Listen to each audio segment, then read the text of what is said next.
আমাদের জাতীয় দৈনিকগুলোর প্রথম পৃষ্ঠায় শিরোনাম আকারে কোন বিষয়গুলো উঠে এসছে রবিবারে। শুরুতেই আমি একটু দেখি। সর্বপ্রথম যেটি শিরোনাম আমরা দেখতে পাচ্ছি, আবার খুন, জখম, গুলি, বেপরোয়া শীর্ষ সন্ত্রাসীরা। একটি বিশেষ প্রতিবেদন তারা করেছে ঢাকার অপরাধ জগৎ নিয়ে, এবং খুনোখুনির ঘটনা নিয়ে তারা একটি লিস্ট এখানে দিয়েছে, সেখানে ডেট সহ এবং আসামিদের নাম সহ তারা এই প্রতিবেদনটি করেছে। এই প্রতিবেদনটি আমরা দেখতে পাচ্ছি প্রথম পৃষ্ঠার বড় একটি অংশ জুড়ে রয়েছে। এছাড়া গতকাল সিলেটে গিয়েছিলেন প্রধানমন্ত্রী, সেটি নিয়ে আরেকটি শিরোনাম করা হয়েছে, 1 লাখ স্বাস্থ্যকর্মী নিয়োগ দেওয়া হবে, 80% হবে নারী। এই কথাটি অবশ্য প্রধানমন্ত্রী এর আগেও বিভিন্ন সফরে তিনি অলরেডি বলেছেন, আমরা শুনেছি সেটি।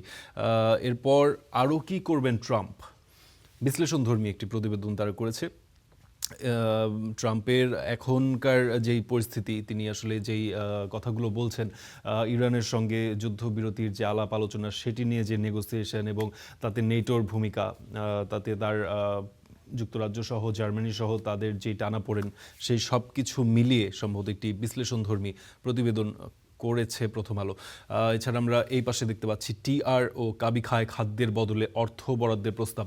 ডিসি সম্মেলন শুরু হচ্ছে আজ দর্শক, সেটি নিয়েই এই প্রতিবেদনটি, এবং মোট 498টি প্রস্তাব নিয়ে এই অধিবেশন, প্রায় 34টির মতো অধিবেশন চলবে, এবং এই ডিসি সম্মেলন নিয়ে তাদের এই প্রতিবেদনটি। সুনামগঞ্জ, কিশোরগঞ্জ ও নেত্রকোনা, বৃষ্টি ও পাহাড়ি ঢলে হাওরের 42,000 হেক্টর ধানের ক্ষতি। 42,000 হেক্টর ধানের ক্ষতি হয়েছে গত কয়েকদিনের যেই বৃষ্টিপাত এবং বজ্রসহ বৃষ্টিপাত, তাতে আমরা দেখেছি অনেকের প্রাণহানিও ঘটেছে। এবং সেই সাথে তারা এখানে একটি নাম্বারস তারা তুলে ধরেছে, সুনামগঞ্জ, কিশোরগঞ্জ এবং নেত্রকোনায় কী পরিমাণ সেই ক্ষয়ক্ষতি হয়েছে সেটি নিয়ে। এছাড়া যেটি আছে, তদন্ত এগোয় না, জামিনের অপেক্ষায় সাংবাদিকেরা। দর্শক, বিশ্ব মুক্ত গণমাধ্যম দিবস আজ, সেটি নিয়ে তাদের এই প্রতিবেদনটি। এবং আমরা ইতিমধ্যে জেনেছি 3 ধাপ পিছিয়েছে বাংলাদেশ, এবং বাংলাদেশের সাংবাদিকদের কী পরিস্থিতি, কী অবস্থা, সেটিই তুলে ধরেছে তারা প্রথম আলোর এই প্রতিবেদনটিতে। যুক্তরাষ্ট্রে 2 শিক্ষার্থীর হত্যা, অবশেষে শনাক্ত নাহিদার মরদেহ। দর্শক, আপনারা জানেন লিমন এবং নাহিদা সুলতানা বৃষ্টি, এই দুইজনকে হত্যা করা হয়েছিল, এবং লিমনের যে মরদেহ সেটি প্রায় 10 দিন পর উদ্ধার করা গেলেও নাহিদার যে মরদেহ সেটি নিয়ে ধোঁয়াশা ছিল, এবং বেশ কিছু মরদেহের অংশ উদ্ধার করা হয়েছিল, এবং আজ অবশেষে শনাক্ত নাহিদার মরদেহ। এই ছিল মোটামুটি প্রথম আলোর প্রথম পৃষ্ঠায়। আমরা পরবর্তী পত্রিকায় যেতে চাই, যুগান্তর আমাদের হাতে আছে, আমরা দেখতে চাই প্রথম শিরোনামটি, ত্রয়োদশ সংসদের প্রথম অধিবেশন, বাকযুদ্ধেও ঐক্যের বার্তা। দর্শক, আপনারা জানেন প্রথম অধিবেশন যেটি জাতীয় সংসদের, সেটি ইতিমধ্যেই শেষ হয়েছে। সেই অধিবেশনটি কেমন গেল সেটি নিয়ে তাদের এই প্রতিবেদনটি। প্রথমেই তারা এটি দিয়ে শুরু করেছে। এরপর আমরা যদি একটু দেখি নিচে, জুলাই গণ অভ্যুত্থানের মামলা, শোন অ্যারেস্ট ঘিরে ঘাটে ঘাটে বাণিজ্য। এই মামলা বাণিজ্য ঘিরে অনেক কথাবার্তা আসলে আমরা শুনেছি, দেখেছি, সেটি নিয়ে তাদের এই প্রতিবেদনটি। এরপর আমরা যেটি দেখতে পাচ্ছি, সিলেটে বিএনপির কর্মী সমাবেশে প্রধানমন্ত্রী, কেউ প্রকাশ্যে কেউ বা গোপনে ষড়যন্ত্র করছে। আজ শুরু 4 দিনব্যাপী ডিসি সম্মেলন, স্বাস্থ্যসেবায় সরকারের মনোযোগ চান সবাই। এরপর আছে, ইরানের সঙ্গে যুদ্ধ শেষ বললেন ট্রাম্প। বিক্রি হচ্ছে না পাথর, রাখারও জায়গা নেই, যে কোনো সময় বন্ধ হতে পারে মধ্যপাড়া খনি। শীর্ষ সন্ত্রাসীদের তালিকা হালনাগাদ করছে পুলিশ। এটি নিয়ে প্রথম আলোতে আমরা বিশাল একটি প্রতিবেদন দেখেছি প্রথম পাতাতেই, এবং আপনারা একটি ছবি দেখতে পাচ্ছেন যেখানে আসলে যেই ফসলি জমি সেটি কিন্তু কোমর সমান পানির নিচে, এবং কৃষকরা সেখান থেকে তাদের সেই কষ্টের ধান সংগ্রহ করার চেষ্টা করেছেন। গতকাল সোশ্যাল মিডিয়াতে আমরা একটি খবর পেয়েছি, একজন কৃষক, তিনি ধান কাটতে গিয়ে যখন দেখেন তার জমি, তার ক্ষেত, তার ফসল পানির নিচে তলিয়ে গেছে, তিনি সেখানে স্ট্রোক করেছেন, এবং মৃত্যুর খবরটি আমরা এখনও নিশ্চিত হতে পারিনি। তবে এই ব্যাপারগুলো আসলে দুঃখজনক। সারা বছরের, এখন দর্শক আপনারা জানেন বোরো ধানের যে মৌসুম, সেই ফসলটি আসলে তোলার আগেই এই ধরনের একটি বৃষ্টিপাত। বৃষ্টির লাশও শনাক্ত, ফ্লোরিডায় অশ্রুসিক্ত চোখে লিমন ও বৃষ্টিকে স্মরণ। বৃষ্টির লাশ শনাক্ত করা হয়েছে। হাওরের একটি প্রতিবেদন তারা করেছে, হাওরে কৃষকের কান্না থামছে না, খাই কত্য ভাত নেই, ভাত নাই, এটি তাদের শিরোনাম তারা করেছে। এরপর আমরা পরবর্তী পত্রিকায় যেতে চাই। সমকাল আমাদের হাতে রয়েছে। আত্মীয় ও জামায়াতিকরণের অভিযোগ নিয়োগে, রাজশাহী বিশ্ববিদ্যালয় নিয়ে তাদের প্রধান এই প্রতিবেদনটি।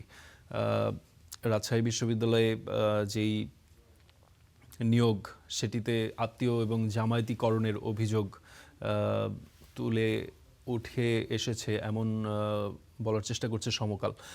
যুক্তরাষ্ট্রে 2 শিক্ষার্থী নিহত, বৃষ্টির মরদেহ শনাক্ত। সিএনএনের প্রতিবেদন, ইরানের হামলায় 16 মার্কিন সামরিক ঘাঁটি ক্ষতিগ্রস্ত। সময় দিন, প্রতিশ্রুতি বাস্তবায়ন করব, সিলেটের প্রধানমন্ত্রী। এবং যেই ছবিটি সমকাল প্রথম পাতায় ছেপেছে প্রধানমন্ত্রী জনাব তারেক রহমানের সিলেট সফরের, এই ছবিটি দর্শক আপনারা দেখেছেন, আপনারা যারা সোশ্যাল মিডিয়াতে আছেন, এই ছবিটি গতকাল বেশ আলোচনার জন্ম দিয়েছে এবং অনেকেই আসলে এই ছবিটি দেখে বলার চেষ্টা করেছেন প্রধানমন্ত্রী একজন ফ্যামিলি ম্যান, তিনি তার শত ব্যস্ততার মাঝেও তার পরিবারকে যেভাবে আগলে রাখেন, এই ব্যাপারটি অনেক প্রশংসিত হয়েছে। আমরা গতকাল দেখেছি সোশ্যাল মিডিয়াতে। 22 শিশু কিশোরী নিখোঁজ, সন্দেহে পাচার চক্র। মুক্তাগাছা 53 দিন। নিখোঁজদের মধ্যে 19 জন মেয়ে ও 3 জন ছেলে। ঢাকায় এক ছাত্রী পাচারকারী দলের হাত থেকে উদ্ধার। হাম থেকে সেরে উঠেও চলে গেল 9 মাসের ইয়াদ। উচ্চ ঝুঁকিপূর্ণ এলাকায় টিকাদান কম। হাম সংক্রমণ নিয়ে তাদের এই বিশেষ প্রতিবেদন, হাম ও হামের উপসর্গ। এখানে বেশ কয়েকটি বিষয়ে তারা উঠিয়ে এনেছে এবং আমরা এই ছিল ডিসি সম্মেলন শুরু আজ, সরকারি কর্মকর্তাদের জন্য স্বাস্থ্য বীমা চালু সহ 498 প্রস্তাব। আমরা অন্যান্য পত্রিকায়ও এটি দেখতে পেয়েছি। আমার দেশ আমাদের হাতে আছে, আমার দেশে কোন কোন বিষয়গুলো উঠে এসছে আমরা একটু দেখার চেষ্টা করব। প্রশাসনিক সংস্কার প্রস্তাব, প্যাকেটবন্দি, জনপ্রশাসন। ট্রাম্প বললেন অবরোধ কার্যকরে মার্কিন নৌবাহিনী জলদস্যুর মতো কাজ করছে। নির্বাচনী প্রতিশ্রুতি বাস্তবায়ন শুরু, সিলেটে বিভিন্ন উন্নয়ন প্রকল্প উদ্বোধন প্রধানমন্ত্রীর। এবং একটি ছবি এখানে যুক্ত করা হয়েছে। এই ছবিটি, তুমুল বৃষ্টিতে শনিবার অন্ধকারাচ্ছন্ন হয়ে যায় রাজধানী। গতকাল কিন্তু দুপুর প্রায় 3টা নাগাদ আমরা দেখেছি পুরো রাজধানী কিন্তু অন্ধকারাচ্ছন্ন হয়ে গিয়েছিল একদম দুপুরবেলা। এবং সেই দুপুরের যে অন্ধকারাচ্ছন্ন ছবি, ঢাকার একটি ব্যস্ত রাজপথের ছবি তারা এখানে যুক্ত করেছে। হত্যার পর লাশ ফেলা হয় নদীতে, আত্মগোপনে থেকেও বাঁচতে পারেননি বিডিআর হত্যার প্রত্যক্ষদর্শী নজরুল। বিশেষজ্ঞ মত, একটি প্রতিবেদন এখানে এসছে, জ্বালানি অস্থিরতায় চাপে অর্থনীতি। এছাড়া যেটি আছে, ত্রয়োদশ সংসদের প্রথম অধিবেশন, পুরো অধিবেশনে উত্তাপ ছড়ায় 71 কার্ড। 71কে নিয়ে আমরা দেখেছি সংসদের প্রথম অধিবেশনে বেশ উত্তাপ ছড়িয়েছে এবং সরকারি দল এবং বিরোধী দলের ভেতরে এই মুক্তিযুদ্ধ এবং 71-এর যে বিষয়টি নিয়ে, সেটি নিয়ে বেশ বাকবিতণ্ডা থেকে শুরু করে তর্ক বিতর্ক আমরা দেখেছি প্রথম অধিবেশনে। প্রধানমন্ত্রী জনাব তারেক রহমানের সিলেট সফরের একটি ছবি আমরা দেখতে পাচ্ছি আমার দেশের প্রথম পৃষ্ঠায়। নতুন কুড়ি স্পোর্টস এবারের নতুন সংযোজন, সেটির উদ্বোধন করেছেন জনাব তারেক রহমান। তিনি সিলেট জেলা স্টেডিয়ামে গতকাল এই নতুন করে স্পোর্টসের উদ্বোধন করেন, সেই ছবিটি আমরা দেখতে পাচ্ছি। ট্রাম্প বললেন অবরোধ কার্যকরে মার্কিন নৌবাহিনী জলদস্যুর মতো কাজ করছে। মার্কিন নৌবাহিনী জলদস্যুর মতো কাজ করছে, আচ্ছা, ডোনাল্ড ট্রাম্প বলেছেন। নির্বাচনী প্রতিশ্রুতি বাস্তবায়ন শুরু, সিলেটে বিভিন্ন উন্নয়ন প্রকল্প উদ্বোধন প্রধানমন্ত্রীর। ডোনাল্ড ট্রাম্প আসলে কখন কি বলেন সেটি নিয়ে আসলে আমরাও খুব বিপদে থাকি, কারণ সকালে তিনি একটি কথা বলেন, বিকালে তিনি আরেকটি কথা বলেন। ইন্টারেস্টিং। নিউ এজ আমাদের হাতে আছে। ওয়ার্ল্ড প্রেস ফ্রিডম ডে, যেটি দর্শক বলছিলাম আজ মুক্ত গণমাধ্যম দিবস। Journalists continue to face harassment, false cases.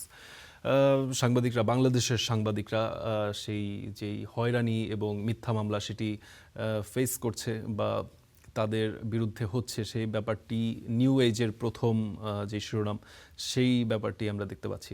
DC conference begins today, 498 proposals two be placed, এটি আমরা অন্য সব পত্রিকাতেও দেখেছি। ডিসি সম্মেলন শুরু হচ্ছে আজ, 498টি প্রস্তাব রয়েছে এবং একটি ছবি তারা পোস্ট করেছে। সেখানে আমরা দেখতে পাচ্ছি ঢাকা নার্সিং কলেজ পানির নিচে তলিয়ে গেছে গত কয়েকদিনের বৃষ্টিপাতে। ঢাকা থেকে চট্টগ্রাম, চট্টগ্রাম থেকে সিলেট, আমরা প্রায় সারা দেশব্যাপী দেখেছি এই বৃষ্টিতে দুর্ভোগ আসলে মাত্রাতিরিক্ত পর্যায়ে পৌঁছে গিয়েছিল। BNP never agreed on constitutional reform council, Fakhrul Islam Alamgir. BNP কখনোই সেই যে সংবিধান সংস্কার পরিষদ সেটিতে অ্যাগ্রি করেনি এমন কথা বলেছেন Mirza Fakhrul Islam Alamgir. Government to recruit 1 lakh health workers, prime minister. 1 lakh স্বাস্থ্যকর্মী নিয়োগ দেওয়া হবে, প্রধানমন্ত্রী তারেক রহমান গতকাল সিলেট সফরে গিয়ে বলেছেন। US two pool about 5,000 troops from Germany, NATO 6 details. Germany থেকে প্রায় 5,000 মার্কিন সেনা ডোনাল্ড ট্রাম্প তিনি ডেকে পাঠিয়েছেন, ফেরত আনতে বলেছেন। এবং জার্মানির যিনি চ্যান্সেলর মার্টস, তার সাথে একটি বাকবিতণ্ডা আমরা দেখেছি ডোনাল্ড ট্রাম্পের, এবং তারই প্রেক্ষিতে ডোনাল্ড ট্রাম্পের এই সিদ্ধান্ত। এবং নেটো, জার্মানি কিন্তু নেটোর সদস্য, দর্শক আপনারা নিশ্চয়ই জানেন, নেটো এই ব্যাপারে একটু ইন্টারভিন করার চেষ্টা করছে, তারা বোঝার চেষ্টা করছে ডোনাল্ড ট্রাম্পের এই সিদ্ধান্তকে তারা বিশ্লেষণ করার চেষ্টা করছে এবং সম্ভবত মধ্যস্থতা করারও চেষ্টা করছে। Bangladesh loose two New Zealand in third T20, তৃতীয় T20-তে বাংলাদেশ হেরে গেছে নিউজিল্যান্ডের কাছে, সেটি তারা প্রতিবেদনটি করেছে। ট্রাম্প কলস US navy pirates in Iran blocked, renewed war with US likely. Tehran, Iran বলেছে আবার যে আসলে যেই আলোচনাটি যেহেতু হচ্ছে না, তারাও আসলে আরেকটি নতুন করে যুদ্ধের প্রস্তুতি তারা রাখছে। তো দর্শক, আজকে আমাদের জাতীয় দৈনিকের প্রথম পাতায় আমরা যেটি দেখলাম, প্রধানমন্ত্রী জনাব তারেক রহমানের সিলেট সফর, সেখানে তিনি যেই মন্তব্যগুলো করেছেন, যে বিষয়গুলো উঠে এসছে, সেইগুলো প্রায় প্রত্যেকটি পত্রিকার প্রথম পাতায় আমরা দেখেছি। এছাড়া আজ মুক্ত গণমাধ্যম দিবস, সেটিও আমরা দেখেছি উঠে এসছে। এবং মোটা দাগে বলতে গেলে অন্য অন্য বিষয় ছাড়া ইরান এবং যুক্তরাষ্ট্রের যে বিষয়গুলো, এইগুলো আসলে প্রত্যেকটা